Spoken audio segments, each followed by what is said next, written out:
Hello friends, good evening. আজকে আমি তোমাদের কাছে ম্যাগির একটা নতুন রেসিপি নিয়ে চলে এসেছি, সয়া ম্যাগি। ম্যাগি তো আমরা নর্মালি বাড়িতে সেদ্ধ করেই খাই, কোনো একদিন এইভাবে ট্রাই করে দেখো, সত্যি খুব ভালো লাগে খেতে। তো দেখো, তার জন্য আমি এখানে গাজর, পেঁয়াজ, ক্যাপসিকাম আর লঙ্কা নিয়ে নিয়েছি কুচিয়ে, আর নিয়ে নিয়েছি 2 প্যাকেট ম্যাগি। তোমরা চাইলে লঙ্কাটাকে অ্যাভয়েড করতে পারো। এবার এখানে একটা ফ্রাইং প্যান গরম করে আমি ওর মধ্যে সামান্য তেল দিয়ে সবজিগুলোকে আমি ওই তেলের মধ্যে দিয়ে ভাজতে দিয়ে দিয়েছি। তো তার মধ্যে আমি একটু নুন দিয়ে দিয়েছি, এতে আমার সবজিটা খুব তাড়াতাড়ি সেদ্ধ হয়ে যাবে। এবার আমি খানিকক্ষণের জন্য ওটা ঢেকে রেখে দিয়েছি। এবার ঢাকনা খুলে আমার সবজি মোটামুটি সেদ্ধই হয়ে গেছে। এবার একটা ডিম আমি ওই সবজির মধ্যে দিয়ে দিলাম।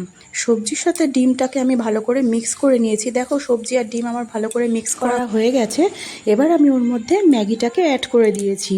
তো ম্যাগিটা কিন্তু আমি এখানে আলাদা করে ভেজে নিয়ে একসাথেই দিয়ে দিয়েছি।